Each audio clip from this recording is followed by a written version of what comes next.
Welcome everyone. My name is Akiva. I'm the CEO of American iGaming Solutions, or a consulting company helping operators launch online gaming operations and companies get into the US market. We have a very interesting discussion today with the topic of New Jersey operators and affiliates. And what we'd like to discuss is kind of dive into the relationship between affiliates and operators as these US markets start to mature. They get into this routine of operational and growth. There's a lot of focus on growth, being really aggressive growth with some companies. And we believe that user acquisition is the main driver for that. So we'd like to get into some of these topics today and explore them a little bit. Today with me, I have three excellent panelists. We have Benjamin Truman from Media Troopers. This is a digital marketing and user acquisition agency. He'll be our affiliate for this. We have Samir Banerjee, who is the director of marketing at Golden Nugget Online Gaming, and don't need more introduction than that. Been on the news lately for planned acquisition and a lot of positive things going on. We also have George Alafonias. He's heading the real money gaming business development activities and growth within Facebook. And some of you may ask yourself, well, this is a conversation about affiliates. How does Facebook get into this?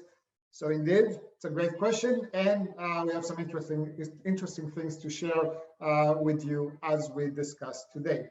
So thank you guys for joining me, and thanks everyone for being here today. So let's just get started. I'd like to get started with Samir. So we're seeing, obviously in the past few years, and this is a trend that's going to continue, we're seeing more and more US markets open up and a lot of operators with a lot of focus on growth. Right now, this seems to be the focus. How much of this strategy, from your view and from what you can see in this competitive area that you operate in, how much of this growth strategy relies on affiliate marketing? Obviously, you have a lot of other options, marketing channels that you can use. And in your view, what kind of role do you see these affiliates play in this phase of the industry as we're in right now? First, thank you, Itzik, for moderating this panel.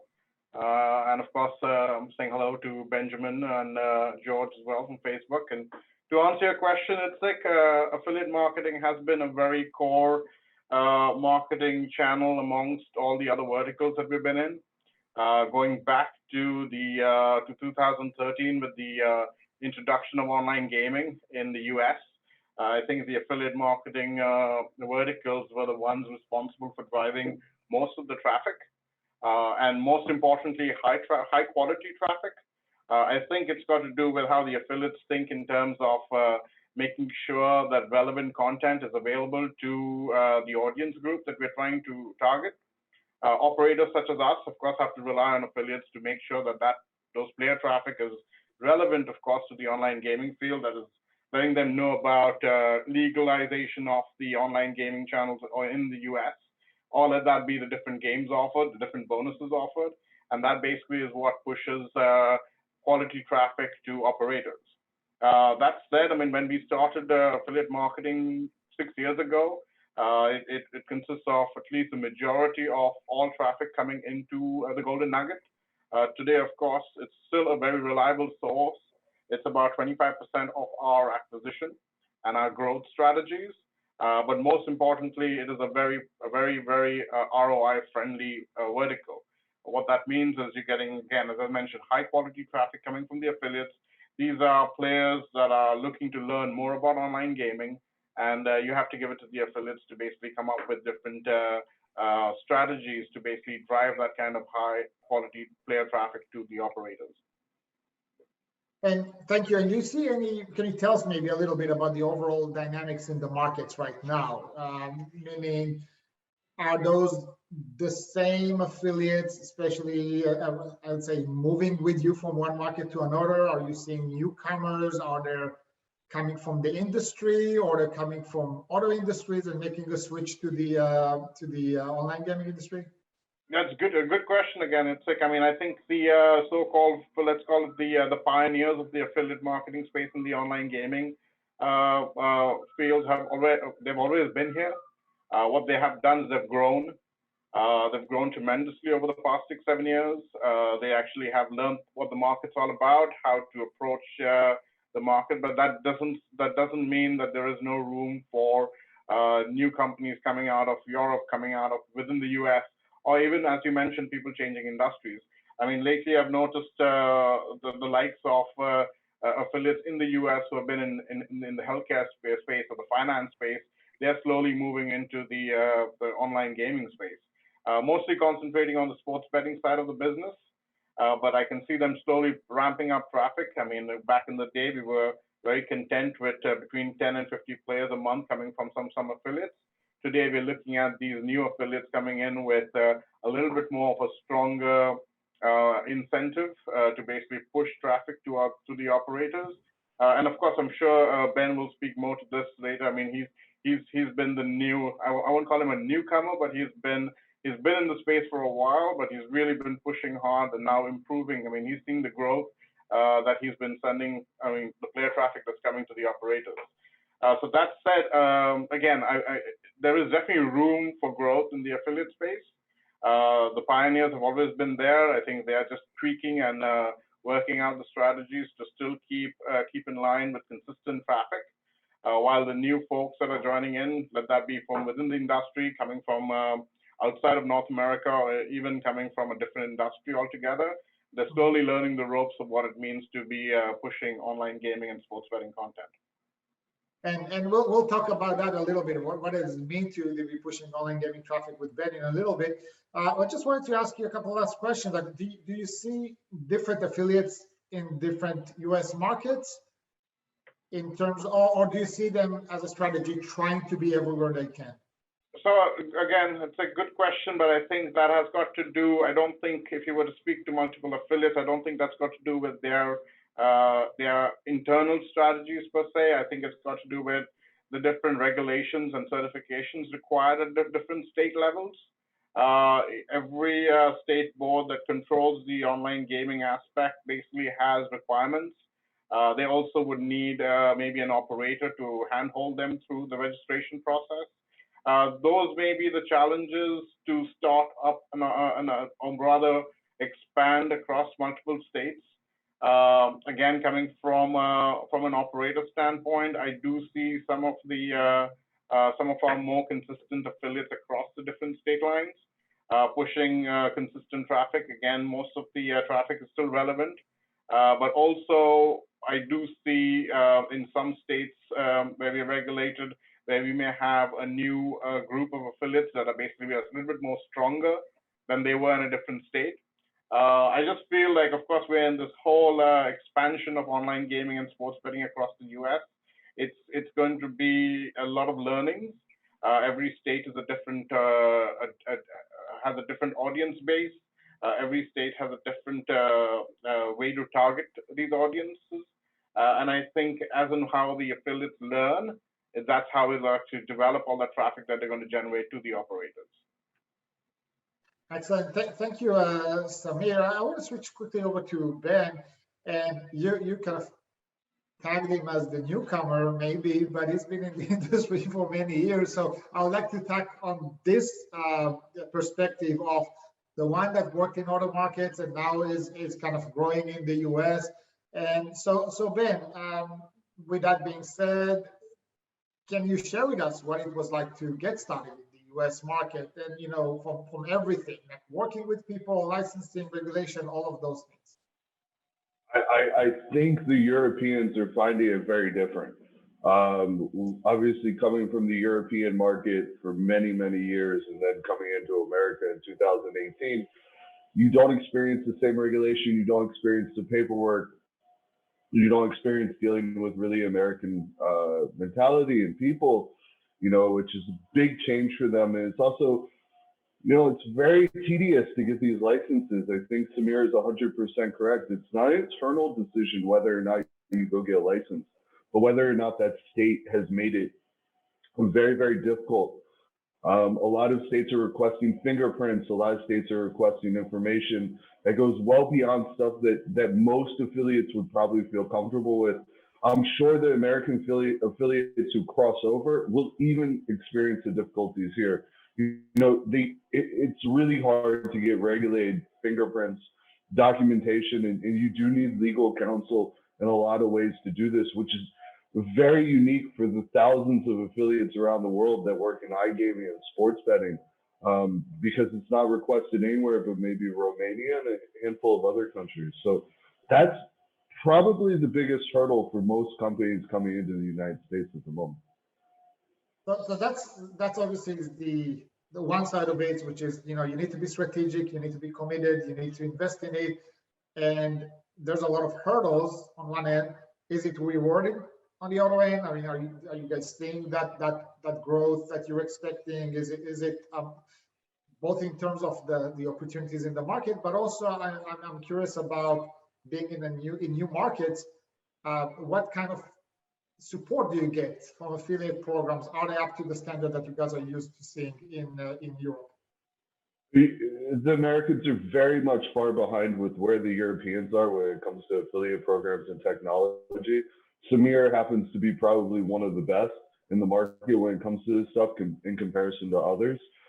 It's just because the market stopped in 2005 and it was really dead. And then 2013, obviously, opened up iGaming in New Jersey, but it wasn't that big. That's really the technology side of it. The traffic side of it, remember, with UKGC regulation and regulations all throughout Europe, a lot of the guys that are here, the traffic that they're generating over there are not acceptable in the United States.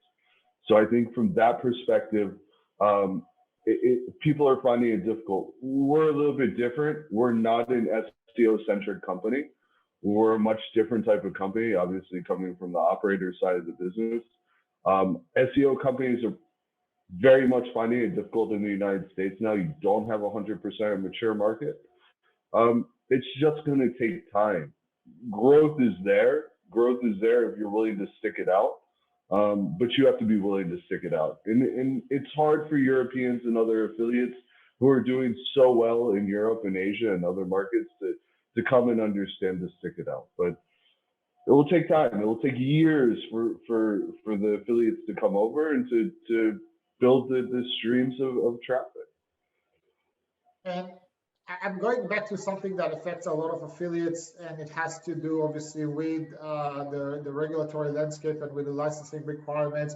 That's the commercial terms. Many affiliates will have their go-to either to do CPAs or to do rev share, depending on their strategy, depending on how they get their traffic and how much they need to invest in it. Obviously, in the US, we're seeing it more pushing towards CPAs, partly also because of the licensing requirements in some markets. So how do you see that affecting the whole dynamics between affiliates and operators? Well, I think the dynamic has changed. I mean, in Europe, it's very much on the operator side of the business. In the States, it's very much on the affiliate side of the business. Commercial model, it really depends on how you like to run, but most US states don't even give you an option for a rev share license. There's a handful of them that do at the moment, but once again, that is a very tedious regulatory process to go through to get rev share license. I think many European operators are going to find it very difficult to change their model. They're used to a rev share or a hybrid with the way they work, and now you only get CPA. So it's going to take them time to get used to this and to see where it works out. Thank you, and we'll get back to talking about some of that stuff if we have time left. I want to switch over to George, and thanks, George, for joining us. And we've had previous conversation, and I know you really are following very closely everything that's been happening in the online gaming industry.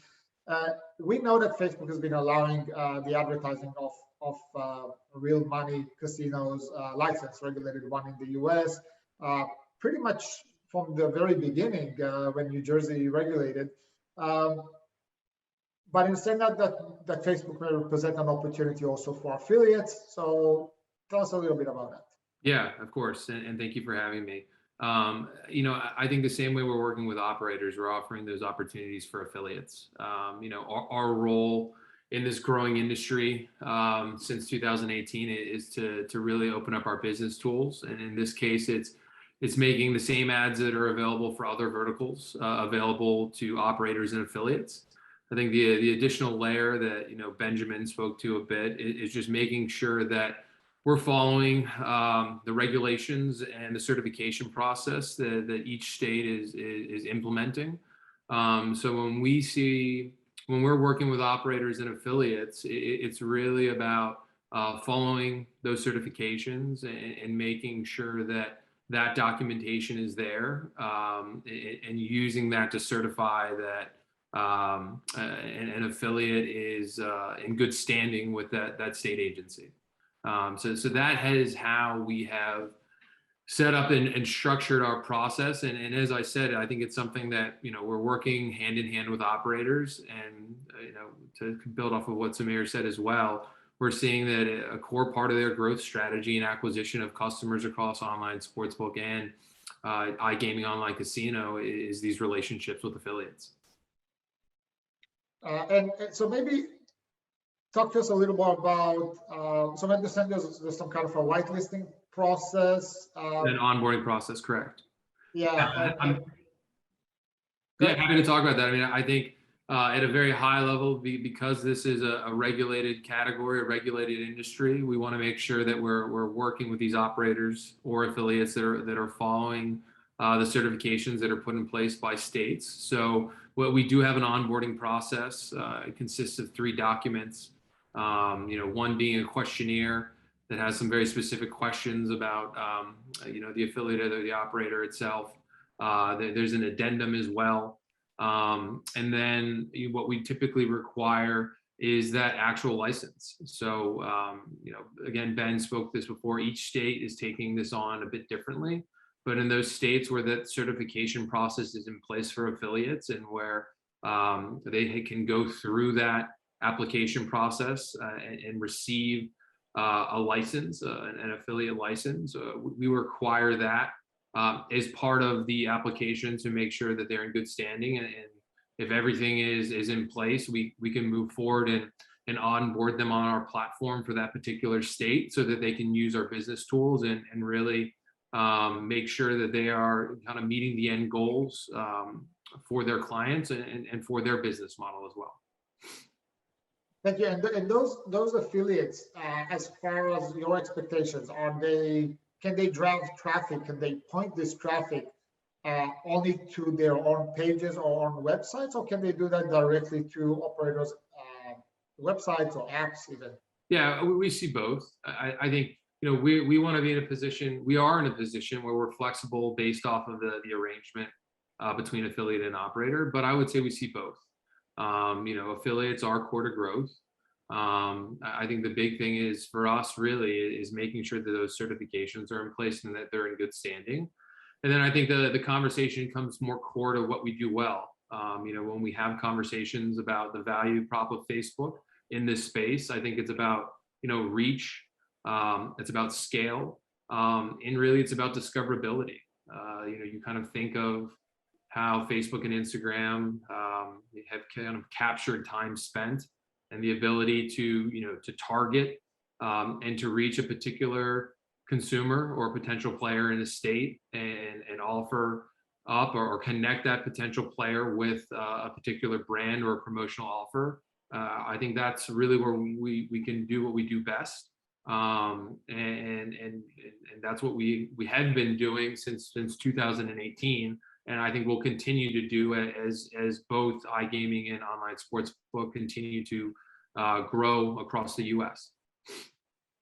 I personally believe that, I'm a big proponent of letting affiliates do what they do best. And I think there are many operators that don't know how to do proper media buys or just don't have the bandwidth or budget. So allowing affiliates to do that on their behalf, in my opinion, this is going to be a great opportunity. It is one. But on that note, are there any like requirements other than the regulatory or budget expectations? Is it for anyone essentially, or is there like a threshold that you need to meet? No, I mean, I think that's one of the nice things about our platform. It's a self-service platform. So the ability to actually, as long as there's a Facebook account, to come in and actually see, what potential reach or what the population size is in a particular state using some of our tools, that's available. I would say that in order to begin to run media in partnerships with an affiliate, with an operator, or to run media, it really comes down to that onboarding process and making sure that the proper documentation is in place, because we do want to make sure that we're only working with affiliates and operators that have met the standards set by the state. That revenue is trustworthy, and that it is coming from groups or individuals that have gone through this process. We want to make sure that we are always following kind of the rule of law and what the certifications each state has put in place as they move into gaming. I think this is exciting news for many affiliates who now have another opportunity to drive traffic in a very robust and friendly platform. On a somewhat related note, Samir, are you mainly seeing affiliates that are driving traffic through media buy or advertising, or are you seeing primarily SEO, or maybe are we seeing new types like communities, etc. Now with sports betting and tips coming up more? Is there any trend that you can identify? Well, not really trends, but we've definitely seen a lot more channels introduced, such as Facebook, PPC. So when we started back 6 years ago, a lot of them focused on the SEO strategies, creating content websites or content-heavy websites and driving traffic that way. Today, we're seeing a lot more affiliates pick up media buys, that be through email, that be through paid search or Facebook. In fact, we do have one of our affiliates who's been trying the Facebook route, and it's been quite successful for us. And interestingly, as George mentioned, they actually direct traffic to their affiliate page and then back onto us. And even with that double click conversion, we are still seeing a pretty healthy sum of players coming through.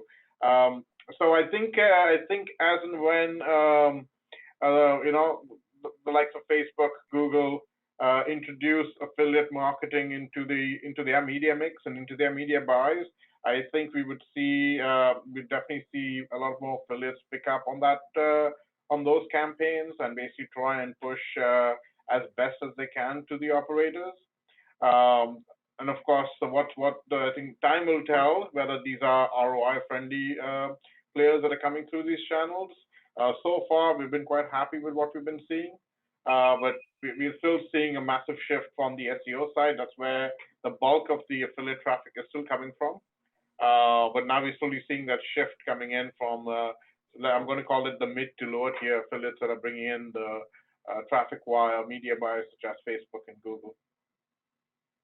Thank you. And as you might have heard, we're kind of running out of time here. So I want to quickly wrap up with maybe a last broad question, and maybe Ben, we'll start with you. Just your thoughts on, take out your crystal balls and kind of try to tell us what you guys envision for the near and mid future, really, when it comes to your respective sides of the industry, like the affiliate side, the operator side, the relationship between them, the ability to advertise, like with Facebook.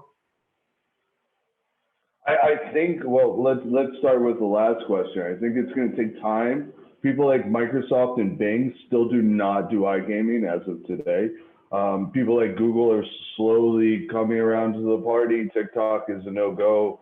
So you have a lot of platforms where we as a company approach them, and we're usually the first one to do it.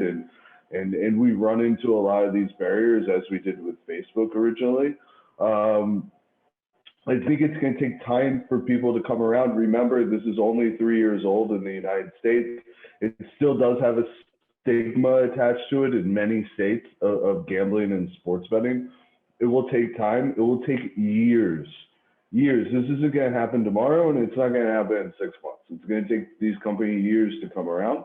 Companies like Google still don't allow you to do aggregation in Virginia, which is a state that licensed back in January. For the short term, expect another 3 to 5 states probably by the end of the year. North Carolina, Ohio, Louisiana, Maryland hopefully will jump in there. There's always a surprise of another one. January, a lot more. The market's growing. It's just, and you really can't predict these things. I mean, I think we keep trying to predict it. And then, I mean, I have many conversations with Samir where we try to predict the future, and our future literally goes out the window a day later. So maybe not even a day, maybe an hour in some cases, I get emails saying, well, what I told you might not actually happen. The states don't know what they're doing. The governments don't know what they're doing. The operators don't know what the states are doing. So I think give it some time, guys. It will take time, and just keep trying to chip away at what's going on. Obviously, Arizona just opened up regulation, and you'll have Maryland and others following suit. And it's just, you can't predict what's going to happen here, you know. Florida, who knew Florida would go live? Yeah. Florida might go live next month, and I don't think anybody in this industry expected that. I agree. Yeah, that's a surprise. George, any thoughts to share with us? No, I mean, I think Ben really hit it on the head where, you know, it's like predicting which direction the wind will blow. One day it's one direction, and in a moment's notice it changes to another.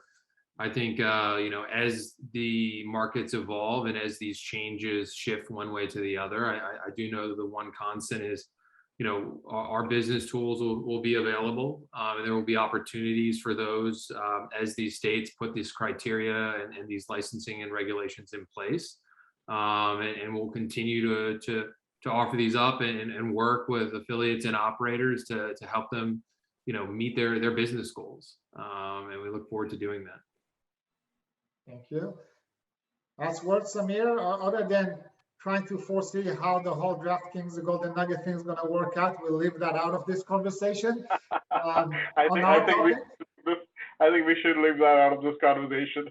But we're positive about the news, and I think it'll be just good for both brands to basically use each other's, I guess, strategies for success. That only means that there'll be room to grow and a lot of good things coming. Guys, we're running out of time, and I really want to thank you for taking the time, sharing your insights, sharing your experiences. I think we had a really nice conversation here. I look forward to being able to meet you in person, hopefully soon, in one of the events. I want to thank Nikki and SiGMA for putting all of this together. I've enjoyed it. I hope the audience will enjoy it too, and look forward to having future conversations with you all. Thank you.